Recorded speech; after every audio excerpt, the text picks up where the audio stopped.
Time వచ్చేసింది. మోడీ ప్రధానయ్యాక దేశ ప్రజలకు ఏడాదికో కొత్త నిర్ణయాలు అలవాటు చేస్తున్నాడు. డిమానిటైజేషన్ వంటి కఠిన నిర్ణయం తర్వాత ఇప్పుడిప్పుడే కోలుకుంటున్న సామాన్యుడిపై జీఎస్టీ భారాన్ని మోపేందుకు రెడీ అయిపోతున్నారు. జూలై 30 అర్ధరాత్రి నుంచి అమల్లోకి రాబోతున్న జీఎస్టీతో దేశ చరిత్ర ఎలా మారుతుందో తెలియదు, కానీ సామాన్యుడి జీవితం మాత్రం మారక తప్పేలా లేదు.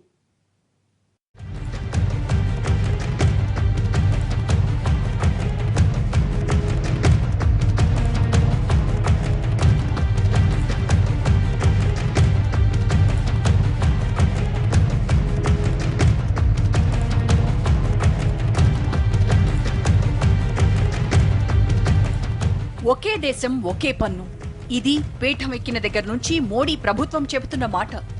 ఎన్నో రాజకీయ అవరోధాలు దాటుకుని సభల్లో ఓటింగ్లు అధిగమించి రాష్ట్రాలతో అంగీకారం తెప్పించి జీఎస్టీకి ఆమోద ముద్ర వేయించుకున్నారు.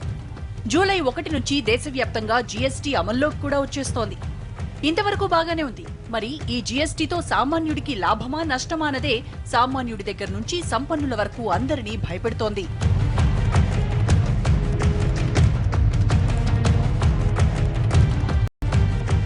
దేశవ్యాప్తంగా ఒకే రకమైన పన్ను వసూలు చేయాలన్న ప్రతిపాదనలోంచి పుట్టుకొచ్చిన అంశమే జీఎస్టీ. జీఎస్టీ అంటే గూడ్స్ అండ్ సర్వీసెస్ ట్యాక్స్. తెలుగులో చెప్పాలంటే వస్తు సేవల పన్ను. 15 ఏళ్లకు పైగానే ఈ విధమైన పన్నుల విధానం అమల్లోకి రావడానికి ప్రయత్నిస్తోంది. ఇప్పుడు ఎన్డీఏ ప్రభుత్వం దాన్ని అమల్లోకి తెచ్చింది. దేశంలో పన్నుపై పన్ను వేసే పద్ధతిని నిర్మూలించడానికి తెరపైకి తీసుకొచ్చిన జీఎస్టీ ప్రస్తుతం 150కి పైగా దేశాల్లో అమల్లో ఉంది.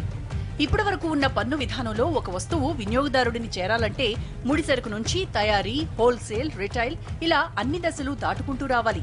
ఇక సేవల విషయంలో కూడా ఇలాగే 2-3 స్థాయిలుంటాయి.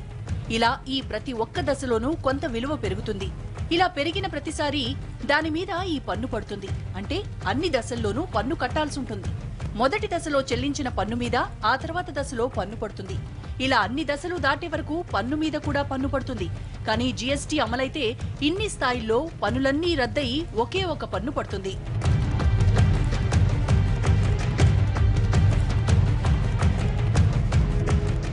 జీఎస్టీ అమల్లోకి వస్తే దేశంలో ఉన్న చాలా రకాల పన్నులు కరుమరుగైపోతాయి.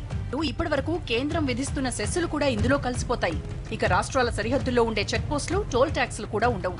ఒక రాష్ట్రం నుంచి మరో రాష్ట్రం తీసుకెళ్తే వస్తువులకు కట్టాల్సిన ఇంటర్ స్టేట్ ట్యాక్సులు ఇకపై పడవు. దేశవ్యాప్తంగా అన్ని రాష్ట్రాల సరిహద్దుల్లో ఉన్న వందలాది చెక్ పోస్టులు జూలై 30 అర్ధరాత్రి నుంచి శాశ్వతంగా మూతపడనున్నాయి. వీటితో పాటు ఇప్పటి వరకు అమల్లో ఉన్న సెంట్రల్ ఎక్సైజ్, రాష్ట్రాల వ్యాట్లు, entertainment tax, luxury tax, entry tax, octroi పన్నులు కూడా పూర్తిగా జీఎస్టీలో విలీనం కాబోతున్నాయి.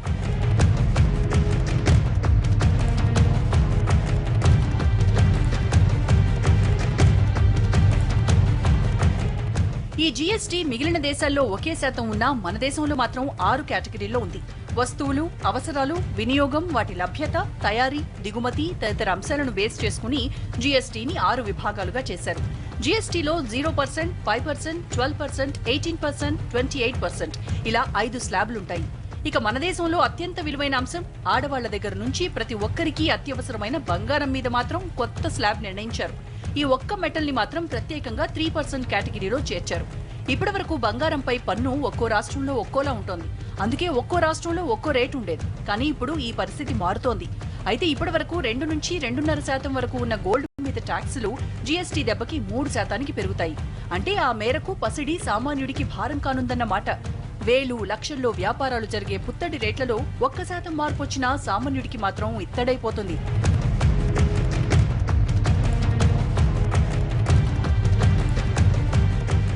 జీఎస్టీ అమలుతో జూలై 1 నుంచి ఆహార ధాన్యాల ధరలు తగ్గనున్నాయి. ప్రస్తుతానికి జీఎస్టీ పరిధిలోకి 1214 వస్తువుల్ని, 400కి పైగా సేవల్ని తెచ్చారు. ఇక 5% స్లాబ్లో ఉన్న వస్తువుల సంఖ్య చాలా తక్కువనే చెప్పాలి. మొత్తానికి నిత్యావసరాలైన చక్కెర, టీ పొడి, కాఫీ పొడి, వంట నూనె ధరలు తగ్గుతాయి. ఇప్పటి వరకు వీటిపై దేశవ్యాప్తంగా 5% పన్ను ఉంటుంది. సౌందర్య నూనెలు, సబ్బులు, టూత్ పేస్ట్లపై ప్రస్తుతం ఉన్న 24% పన్ను 18%కి తగ్గబోతోంది. ఈ మేరకు వాటి ధరలు తగ్గనున్నాయి. జీఎస్టీతో చాలా వస్తువులు దేశవ్యాప్తంగా ఒకే ధరకు లభ్యమవుతాయి. అంటే ఉదాహరణకు ఒక కంపెనీ ఉత్పత్తి చేసే ఓ సబ్బు ఇప్పటి వరకు స్థానిక పన్నులతో రాష్ట్రంలో ఒక్కో ధరలో ఉండేది. కానీ ఇప్పుడు జీఎస్టీ వల్ల ఆ సబ్బు ధర అన్ని రాష్ట్రాల్లోనూ ఒకేలా ఉంటుంది. పన్నుల భారం తగ్గుతుంది కాబట్టి వర్తకులు, వ్యాపారస్తులు ఎగవేతలు తక్కువగా ఉంటాయన్నది ప్రభుత్వ అభిప్రాయం. మరోపక్క పన్నుల వసూలు కూడా సులువుగా పారదర్శకంగా మారుతుంది. అయితే ఆ సదరు వస్తువు ధరలు జీఎస్టీ పరిధిలోకి వచ్చాక పెరగొచ్చు, తగ్గొచ్చు. You see, I don't see much of a problem. Small issues will always arise whenever you make a change of any kind. But I am sure that the system is fully geared up and the system will eventually smoothen itself out. And let me tell you, the date of implementation has also been decided by consensus by the GST Council, which means by the center and all the state governments. It's not been decided by the center. And more importantly, there's a constitutional mandate, and the mandate is on the 15th of September, you will lose your right to collect existing taxes. And hopefully by that date, the alternate system should come into place in a more smooth manner. Those who are talking in terms of deferring by 6 months and so on, that's a constitutionally impermissible thing. కస్టమర్లు కూడా ఒకే tax చెల్లించడం వల్ల వారికి కూడా అవగాహన పెరుగుతుందని, దేశవ్యాప్తంగా పన్ను సేకరణ విధానం మెరుగవుతుందన్నది కేంద్రం అభిప్రాయం. ఇలా దేశవ్యాప్తంగా ఒకే పన్నుల విధానం ఉండటం వల్ల విదేశాల నుంచి పరిశ్రమలు మన దేశానికి రావడానికి అనుకూలంగా ఉంటుందన్నది విత్త మంత్రి అరుణ్ జైట్లీ వాదన. అంతేకాదు, ప్రాథమికంగా ఏక పన్ను విధానం వల్ల రాష్ట్రాలకు నష్టం వాటిల్లినా కేంద్రానికి మాత్రం భారీగా ఆదాయం వస్తుంది. జీఎస్టీతో ప్రత్యక్ష వ్యయాలు, మూలధన ఉత్పాదితాల వ్యయాలు తగ్గి జీడీపీ 2 నుంచి 2.5% వరకు వృద్ధి చెందుతుందని, దేశీయ ఎగుమతుల్లో కూడా 10 నుంచి 14% పెరుగుదల ఉంటుందన్న ఆశాభావం వ్యక్తమవుతోంది. జీఎస్టీ దీనివల్ల జీవితాలే మారిపోతాయా? హడావుడిగా జనం నెత్తిన రుద్దేయడానికి కేంద్రం రెడీ అయిపోతుందన్న విషయం అర్థమవుతోంది. సరే, నిజానికి ఈ జీఎస్టీ సామాన్యుడి జీవితాన్ని ఎలా మార్చబోతోంది? సామాన్యుడి ఇంటి బడ్జెట్ మీద ఎలాంటి ప్రభావం చూపించబోతోంది? ఇంతకీ జీఎస్టీతో ఏ వస్తువుల ధరలు పెరుగుతాయి, ఏ వస్తువుల ధరలు తగ్గుతాయి? జనాల సంగతి సరే, జీఎస్టీతో రాష్ట్రాలకు లాభమా నష్టమా అన్న ప్రశ్నలు కూడా వినిపిస్తున్నాయి.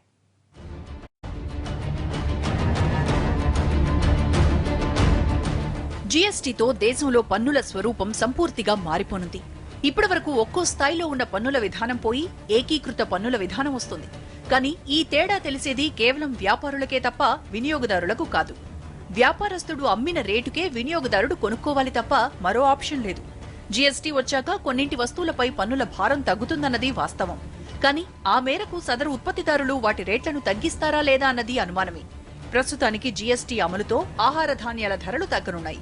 ఆహార ధాన్యాలు, పాలు, పెరుగు, విద్య, ఆరోగ్య సేవల్ని జీఎస్టీ నుంచి పూర్తిగా మినహాయించడంతో వీటి ధరలు తగ్గే అవకాశం ఉంది.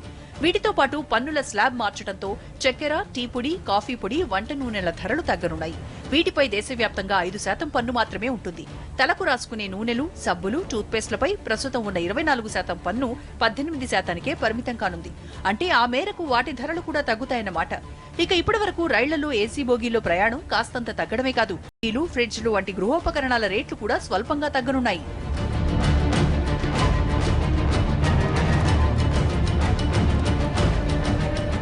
క్యాపిటల్, ఇంటర్మీడియట్ వస్తువులపై పన్ను శాతాన్ని 18% స్లాబ్లో కలపడం వల్ల వాటికి కాస్తంత వెసులుబాటు కలుగుతుంది. బొగ్గు, లిగ్నైట్ వంటి ముడి సరుకుల్ని 5% స్లాబ్లో చేర్చారు. ఇప్పటి వరకు ఇవి 11% స్లాబ్లో ఉండేవి. ఇలా తగ్గిన రేట్లు విని సంబరపడిపోవద్దు. తరచి చూస్తే కానీ తత్వం బోధపడదన్నట్లు జీఎస్టీ వచ్చాక ఏం జరుగుతుందో అన్న అసలు సంగతి అర్థమవుతుంది. వినియోగదారుడు నేరుగా పన్ను శాతం తెలుసుకునే వస్తువుల జాబితా కూడా పెద్దదే ఉన్నా వాటిని నిత్యం వాడేవి కావు. ఉదాహరణకు స్కూల్ బ్యాగులు ఏడాదికి ఒక్కసారి మాత్రమే కొంటారు. వాటి మీద పన్ను తగ్గించినా తగ్గించకపోయినా ఏడాదికి మిగిలేది పెద్దగా ఉండదు.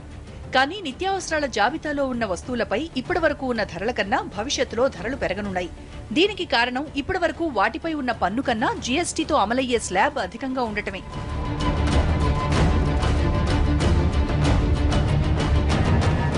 సింపుల్ గా చెప్పాలంటే సామాన్యులు ఎక్కువగా వాడే వస్తువుల మీద పన్నుల్ని అంతకు మించిన స్లాబ్లో కలిపేసిన సర్కార్ వజ్రాలు సానబెట్టే పరిశ్రమలపై జీఎస్టీని 18 నుంచి ఒక్కసారిగా 5% తగ్గించారు.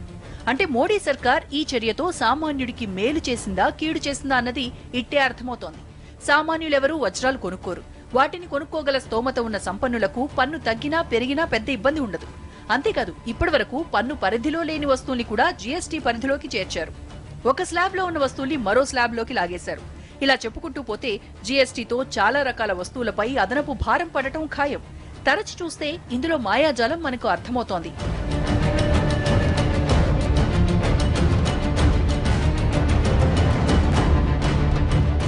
పరోక్ష పన్ను అన్నది సామాన్య మానవుని పైన పడే, సామాన్య జీవి పైన పడే భారం అది. అదే ప్రత్యక్ష పన్ను అయితే ఎన్ని స్లాబ్స్ అయినా ఉండొచ్చు, ఎందుకంటే ధనవంతుల పైన పడుతుంది. కానీ ఇది అందరిపైన పడుతుంది. ప్రత్యేకంగా ఆలోచిస్తే పేదవాడి పైన పడుతుంది, సగటు మానవుని పైన పడుతుంది. అందుకని ఇన్ని స్లాబ్స్ ఉండకూడదు. ఇతర దేశాలలో లాగా ఇప్పుడు కెనడాలో కూడా ఉందనుకున్నాము, అది కూడా డెవలప్డ్ కంట్రీయే. దానిలో మరి 5% అనుకుంటున్నాం, అదొక్క రేటే ఉంది జిఎస్టీ. కాబట్టి మన దేశంలో కూడా ఇలాగ 5 స్లాబులు పెట్టి 0%, 5%, 12, 18, 28, మళ్ళీ దానిపైన సెస్, ఇవి కాకుండా పెట్రోల్ దీనిలోకి రాదు, లిక్కర్ దీనిలోకి రాదు, తర్వాత రియల్ ఎస్టేట్ దీనిలోకి రాదు. ఎందుకు? దానిలో రహస్యం ఏంటి? ఎందుకు రావటం లేదు అవి అంటే దానిపైన హైయెస్ట్ రేట్స్ ఉన్నాయి. పెట్రోల్ పైన 33%, లిక్కర్ పైన 70%, ఇలా ఉంది కాబట్టి అవి రాష్ట్రాలకు వదిలేశారు. అది రహస్యం అక్కడ. బట్టలు కొనుక్కోవాలన్నా 5% ఎక్కువ పన్ను కట్టాల్సిందే. ఇక మగాళ్లు రెడీమేడ్ కొనుక్కున్నా, లేదు అని క్లాత్ కొనుక్కుని కుట్టించుకున్నా ఈ జీఎస్టీ భారం మోయాల్సిందే. చేనేత ఉత్పత్తుల్ని జీఎస్టీ నుంచి మినహాయించామని చెబుతున్నా వాళ్లు కొనుక్కునే నూలు దారం, అద్దకానికి వాడే కెమికల్స్, ఫైబర్లు అన్నింటిపైన ఆల్రెడీ 5% పన్ను వేసేసి ఉంటుంది. ఇలా తరచి చూస్తే చాలా అంశాల్లో జీఎస్టీ మెలికలు కనిపిస్తూనే ఉంటాయి. ఇదొక్కటే కాదు, ఆడవాళ్లు కట్టుకునే చీరలు కూడా జీఎస్టీతో భారం కానున్నాయి.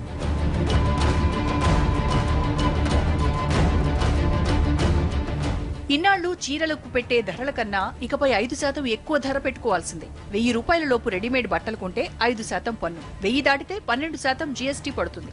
ఇక 500 రూపాయల లోపు రేటున్న చెప్పులకు 5%, అది దాటితే 12% జీఎస్టీ వర్తిస్తుంది. ఇలా ఒకే వస్తువుకు కూడా రేటును బట్టి జీఎస్టీ విధించారు. మొత్తంగా ఒకటే పన్ను అని చెప్తూనే ఇలా ఒక్కో రేటుకి ఒక్కో పన్ను విధించడం సామాన్యుల్లో తీవ్ర భయాందోళనలు కలిగిస్తోంది. మొత్తంగా చూస్తే ఎక్కువ మంది ప్రజలు, ఇంకా చెప్పాలంటే సామాన్య మధ్యతరగతి ప్రజలు వాడే వస్తువులపై పన్నులు భారీగా పెంచేశారన్నది మాత్రం నిర్వివాదాంశం. పెట్రోల్, డీజిల్, అదేవిధంగా లిక్కరు, కొన్ని వస్తువులు అవుట్ సైడ్ ద పరిధిలో ఉన్నాయి. వాటిని సపరేట్గా ట్యాక్స్ వేస్తారు. అది ఎందుకు చేర్చలేదంటే పెట్రోల్, డీజిల్ మనకి యూనిఫామ్గా ఒకే రేట్లో మార్కెట్కి వచ్చేట్టుగా పెట్టారు. ఇండియాలో మనం పెట్రోల్, డీజిల్ మనకి సరిపడా మనం ప్రొడ్యూస్ చేయట్లేదు, మన నెట్ ఇంపోర్టింగ్ కంట్రీ. అందుకని ఇక్కడ ఉద్దేశం ఏమిటంటే గవర్నమెంట్లో ఎప్పుడైతే వరల్డ్లో ఎప్పుడైతే రేట్లు తగ్గుదలలు ఉన్నాయో అవి పెరిగినప్పుడు ట్యాక్సులు తగ్గిస్తారు. మనకి యూనిఫామ్గా ఇన్ఫ్లేషన్ కంట్రోల్ చేయడానికి ఇప్పుడు ఇవన్నీ చూస్తే కదా 3 ఏళ్లుగా ఎన్డీఏ గవర్నమెంట్ వచ్చిన తర్వాత పెట్రోల్, డీజిల్ రేట్లు ఎక్కువగా ఫ్లక్చువేట్ అవ్వట్లా, ఒకే కాన్స్టెంట్గా ఉన్నాయి. అంటే ఏంటంటే గ్లోబల్గా మార్కెట్ ప్రైసెస్ ఎక్కువ తక్కువైనా కూడా మేనేజ్ చేస్తున్నారు. అదే రేపు ఒకే వాటికో పరిధిలో తీసుకొస్తే కొన్ని ప్రాబ్లమ్స్ వస్తాయి. అక్కడ ఒకవేళ ఇప్పుడున్న 45, 50 నుంచి $100 తగిలిపోతే కష్టం అవుతుంది. అప్పుడు గవర్నమెంట్ పన్ను తగ్గిస్తుంది. సో అటువంటి వెసులుబాటు గవర్నమెంట్లో పెట్టుకోవడానికి చెప్పి అవి వేరే. జీఎస్టీతో సామాన్యులకే కాదు, రాష్ట్ర ప్రభుత్వాలకు కూడా ఇబ్బందులు తప్పేలా లేవు. జీఎస్టీ అమలైతే రాష్ట్రాలకు నష్టమా, లాభమా అన్న అంశంపై భిన్నాభిప్రాయాలున్నాయి. ఇప్పటి వరకు తమ రాష్ట్రాల్లో ఉత్పాదక రంగాల నుంచి భారీగా పన్నులు వసూలు చేస్తున్న రాష్ట్రాలకు ఆ ఆదాయం దూరమవుతుంది. అయితే ఈ మేరకు రాష్ట్రాలకు ఆదాయం భర్తీ చేస్తామని కేంద్రం చెబుతున్నా అది 5 ఏళ్ల వరకు మాత్రమే అని మెలికిపెట్టింది. జీఎస్టీ అమలయ్యే తొలి 2 ఏళ్లలో రాష్ట్రాలు తమకు నష్టం వస్తుందని భావించినప్పుడు ఆ నష్టాన్ని పూడ్చుకునేందుకు సరుకుల ఉత్పత్తి స్థానంలో జీఎస్టీకి అదనంగా 1% పన్ను విధించుకునే అవకాశం ఉంటుంది. జీఎస్టీ అమలుతో రాష్ట్రాలకు వాటిల్లే నష్టాలకు మొదటి 3 ఏళ్లు 100% నష్టపరిహారానికి వీలుంటుంది. 4వ ఏడాది 75%, 5వ ఏడాది 50% నష్టపరిహారాన్ని కేంద్రం చెల్లిస్తుంది. ఇలా 5 ఏళ్ల వరకు మాత్రమే కేంద్రం సాయం చేస్తుంది. మరి ఆ తర్వాత కూడా నష్టాలొస్తే ఏం చేస్తారన్నది ఇంకా అనుమానమే. అంతేకాదు, జీఎస్టీతో రాష్ట్రాలకు ఇప్పటి వరకు వస్తున్న వ్యాట్ ఆదాయం దూరమైపోతుంది. ఆ ఆదాయం జీఎస్టీతో వెళ్లిపోతుంది కాబట్టి నిధుల కోసం రాష్ట్రాలన్నీ కేంద్రం ముందు చేయి చాచాల్సిన పరిస్థితి ఏర్పడుతుంది. ఇది ఫెడరల్ స్ఫూర్తికి పూర్తి విరుద్ధమన్న విమర్శలు వినిపిస్తున్నాయి. తెలంగాణ రాష్ట్రానికి జీఎస్టీ వల్ల ఏటా 3,000 కోట్లకు పైగా నష్టం వాటిల్లే అవకాశం ఉందని రాష్ట్ర ఆర్థిక మంత్రి ఈటెల చెప్పుకొస్తున్నారు. ఇక ఏపీ పరిస్థితి మరింత దారుణంగా మారే ప్రమాదం లేకపోలేదని ఆర్థికవేత్తలు చెప్పుకొస్తున్నారు. ఇప్పటి వరకు కేంద్రం పన్నుల ఆదాయం, రాష్ట్రాల పన్నుల ఆదాయం, స్థానిక పన్నులు ఉండేవి. కానీ జీఎస్టీతో ఈ విధానం మారిపోయి రాష్ట్ర ప్రభుత్వాల ఆదాయాలకు భారీగా గండిపడుతుంది. మొత్తంగా ఇటు సామాన్యుల నుంచి అటు రాష్ట్ర ప్రభుత్వాల వరకు కొత్త చట్టాల్ని, నిర్ణయాలను అమలు చేయడం మోడీ సర్కారుకు సరదా ఏమో తెలియదు. గత ఏడాది హఠాత్తుగా డిమానిటైజేషన్ ప్రకటన చేసి షేక్ చేసి ఇప్పుడు మళ్లీ జీఎస్టీ భారాన్ని నెత్తిరేస్తున్నారు. అసలు జీఎస్టీతో ఎవరికి మేలు జరుగుతుంది? సామాన్యుడికి దీనివల్ల ఒరిగేదేమైనా ఉంటుందా?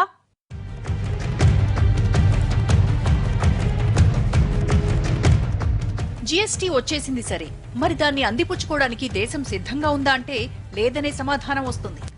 అసలు ప్రపంచంలో ఎక్కడా లేనంత సంక్లిష్ట పన్నుల వ్యవస్థ మన దేశంలోనే కనిపిస్తుంది. అలాంటి పన్నుల వ్యవస్థను సులభతరం చేస్తామంటూ ముందుకొచ్చిన ప్రభుత్వం జీఎస్టీతో ఉన్నదానికన్నా మరింత క్లిష్టతరం చేసేసింది. ఇంకా చెప్పాలంటే ఇప్పుడు వాణిజ్య పన్నుల వ్యవస్థ పెనం మీద నుంచి పొయ్యిలోకి తోసేసిందనే చెప్పుకోవాలి. విదేశాల్లో ఒకే ఒక స్లాబ్తో జీఎస్టీ ఉంటుంది, కానీ మన దేశంలో 6 స్లాబ్లు, ఇందులో 0% స్లాబ్ అంటూ ఒక కేటగిరీ. నిజానికి 0% స్లాబ్ వెనక పెద్ద మతలబే ఉంది.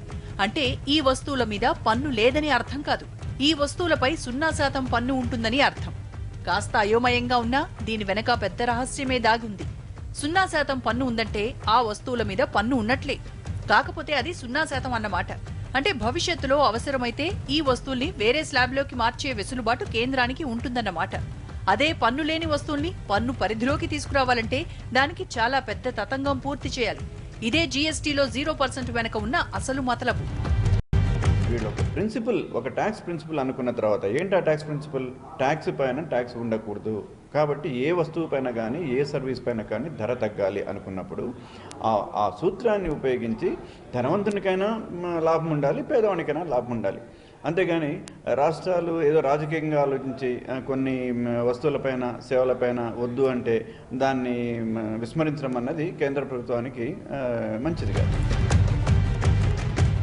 ఈ జీఎస్టీ ఎలా అమలు చేసినా, ఎన్ని స్లాబులున్నా, వ్యాపారులు ఎంతెంత పన్నులు కట్టినా చివరికి ముడిసరుకు కాస్త ఒక వస్తువుగా తయారయ్యి వినియోగదారుడు కొనుక్కోవాలంటే ఆ పన్నుల భారాలన్నీ భరించాల్సింది వినియోగదారుడే. ఇక ఇప్పుడు జీఎస్టీలో కూడా సామాన్య మధ్యతరగతి ప్రజలు ఎక్కువగా వాడే వస్తువులే ఎక్కువ ఉన్నాయి.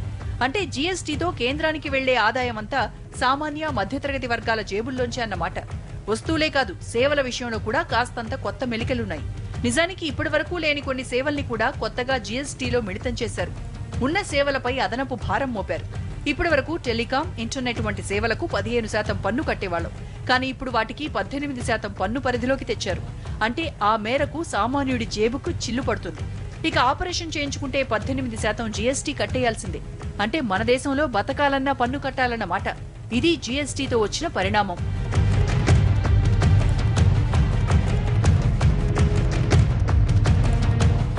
ఇప్పటికిప్పుడు ఇంత హఠాత్తులోకి తెచ్చేస్తే దాన్ని అందిపుచ్చుకోవడానికి కూడా దేశం సిద్ధంగా లేదు. అసలు ప్రజలకు జీఎస్టీ అంటే కనీస అవగాహన కూడా లేదు. ఇక వ్యాపారులు కూడా దానికి ఏమాత్రం సిద్ధంగా లేరు. కనీసం విషయాన్ని వివరించే ప్రొఫెషనల్స్ కి కూడా జీఎస్టీ గురించి తెలియదు. అసలు జీఎస్టీ రూల్స్ ఎలా ఉంటాయన్నది కూడా వాళ్లకు సమాధానం లేదు. ఆఖరికి జీఎస్టీ సాఫ్ట్వేర్లు కూడా సిద్ధం కాలేదు. కనీసం దరఖాస్తులు కూడా ముద్రించలేదు. ఇవన్నీ కాదు, కనీసం ప్రభుత్వ వ్యవస్థలైనా సిద్ధంగా ఉన్నాయంటే అదీ లేదు. ఇలా ఎవరికీ జీఎస్టీ మీద రవ్వంత అవగాహన లేకపోయినా సరే జీఎస్టీని జూన్ 30 అర్ధరాత్రి నుంచి అమల్లోకి తెచ్చేయాలని మాత్రం కేంద్రం ఉవ్విళ్లూరుతోంది. మొత్తంగా చెప్పాలంటే జీఎస్టీ అంటే అదో బ్రహ్మ పదార్థం అన్నది అర్థమైంది.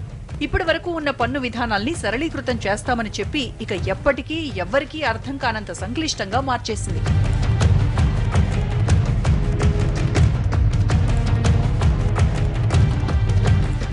మన దేశ జనాభా 127 కోట్లలో సంపన్నులు 10%. మిగిలిన వాళ్లంతా మధ్యతరగతి నిరుపేదలే.